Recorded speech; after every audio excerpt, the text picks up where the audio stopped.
Now I want to introduce myself. My name's Todd Montesi. I'm a comedian from New York City. I've been on TV a little bit.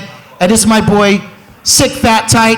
He's a member of my community, my show. He's a great comedian as well. And let me tell you something. We're not supposed to be here, okay? We're not tech people. You know, we're not coders. But we're here because of NFTs, because of that spiritual investment that our community has put in us and that has manifested outside where it became inevitable and undeniable, all right? So there's a term called egregores, right?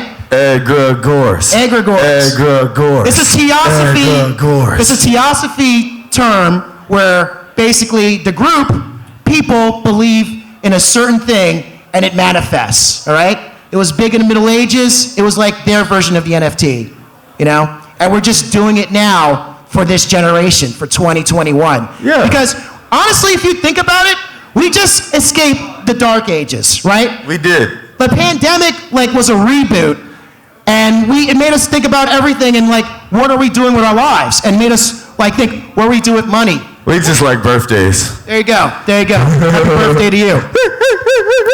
It made us think what's our purpose? I'm going to be more professional instead of throwing stuff into people in the crowds because I love you so much. It made us think what are we doing here? And it made us think about everything. And the magic of that pandemic was that it made us become more of a community, a world community, right? I got into, so long time ago, I got paid in crypto, a couple years ago, $50 for a job. I was like, what the heck is that? I don't get it. I made $100 after that, a month later, and I was like, all right, now I'm gonna get a Metro card, because fuck that, I made some money. Then I was like, whatever, you know? But then the pandemic happened, the world became one place, and I got back into it, because I was like, this is inevitable. We're all just one world. There's gonna be, everything's gonna move fast from now on. Right. That boy Elvis Shiva, tell him while we're here, bad boy Elvis Shiva. And that's the thing. Explain NFTs to people. And that's the thing, y'all. It's about NFTs and how it could help the comedy community, and not just the comedy community, the entertainment community, and even storytelling, you know? Because in a way, NFTs are that belief in the community into this certain thing, like an egregore. And it just opens up for everybody. You know what I'm saying? Yeah, and it's helped artists. I can speak personally for my first cousin or second cousin, and many of our artists who've contributed to our web series at this point, which is PN and Friends. Right. I think that's displayed somewhere. Y'all should watch PN and Friends. Right. But either way, artists are now able to extend themselves from the pen and paper to a digital age. And also, like Todd said earlier, it's a spiritual investment when these artists create new versions of us and new versions of our friends, which help us now expand our efforts and show people that, hey, these web series these filmmakers are taking themselves more serious in a different way. So here's the example. We're using our web series as an example of what we're doing. You know what I'm saying? So you must be thinking how can NFTs help with a comedic creator? You know what I'm saying? How does that work? If you think about it, most comedians are entrepreneurs and go-getters themselves. You're literally just going up and creating content. They were the original content creators, you know? So the thing is, to me, when I first heard about NFTs from watching Gary Vee talk about them, I didn't get it because I was just why would you buy a JPEG? But then when I realized that, it's on the ledger. They're using the blockchain as a ledger, and you could actually track who has it and also build a community, sort of a decentralized social media. It made even more sense to me. Because why are we paying all these companies to we're on Facebook, we're on Instagram, and they only show a limited portion of your content to the people you have, to all your followers, right? 5-10%? Here, when you just use the NFTs as your community, you basically have full control of all the people who follow you. You know what I'm saying? And there's a lot of profile pic NFT projects where it's 10,000, and you see how they're building up the community. We have a project where we have 1,100 for our web series, so we reward our first fans and first followers.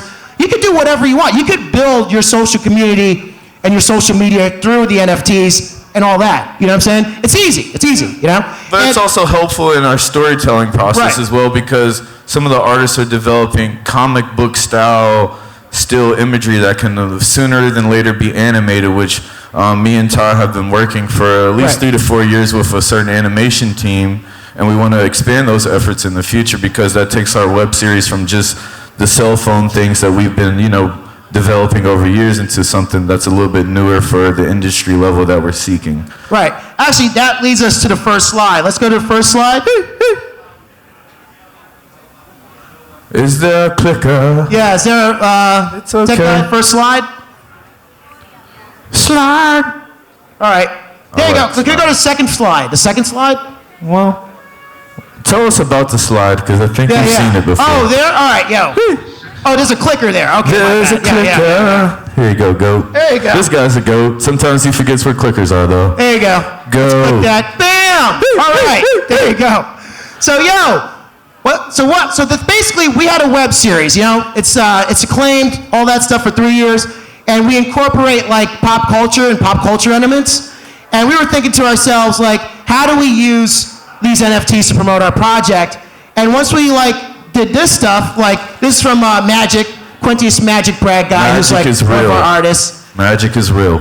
It's immediate branding and IP. You know what I'm saying? Like, this is one of our characters in our show, and if you think about it, you don't even have to watch our show to see this character and have it sort of build up in your consciousness, or you run it for your own self, like a comic book, basically. Inception. Right? We want to do the Inception thing. Right. So it's immediate branding and IP. You know what I'm saying? Where it's like, oh, I get it now. This is an actual character from a show. I want to follow. This is a universe. You know what I'm saying? Next one. Click. Stop shooting at his crotch. That's not nice. Right. There you go. As you can see, so basically it also, with the back of the card, it tells information about it.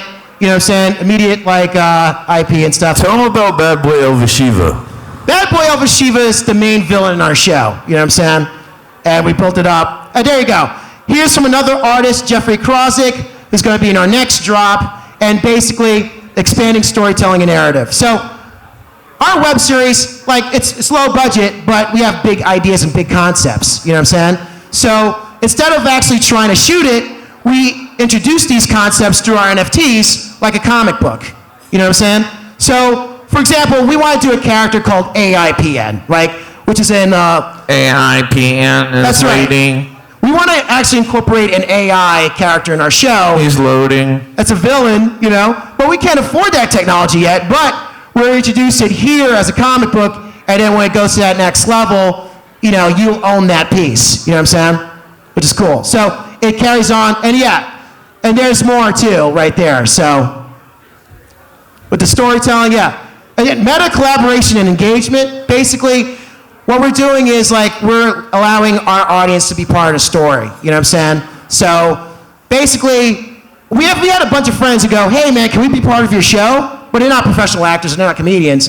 But we do it passively with our NFTs, where you own one and you get to engage in our story. So the people who own the NFTs in our project will also be part of a shadow cult government that gets to fuck with the hero PN. You know what I'm saying? And that will go ongoing when it becomes in bigger platforms like, say, HBO or whatever, wherever it lands. You know what I'm saying? Or Amazon Black Voices. We'll take that. We don't care. We're definitely looking for Amazon Black Voices. And and long story short, the idea is for comedians and performers in all branches, look at NFTs as a social media for you. You know what I'm saying? Look at it. Don't just do what everyone else is doing. Be brave and do something different, Because honestly, it's limited right now where everyone's going one way. You got to go the other way, There needs to be more diverse paths to the NFT world and the community, so it could expand. You know what I'm saying? And that's what we're trying to do, and hopefully that people get that. You know what I'm saying? Yeah. We just had our drop right now. If you want to check it out, PN-NFTs at OpenSea. Check it out. And hopefully you'll be part of our community, our eager group. PNisawesome.com. Sick, you got any final words? PNisawesome.com. PNisawesome.com. I just want to say happy birthday to everyone who's here, because if we're not celebrating life, what are we doing? Right. My name's Sick Fat Tight. I love you. Todd Montesi, thank you very much, guys. Peace out.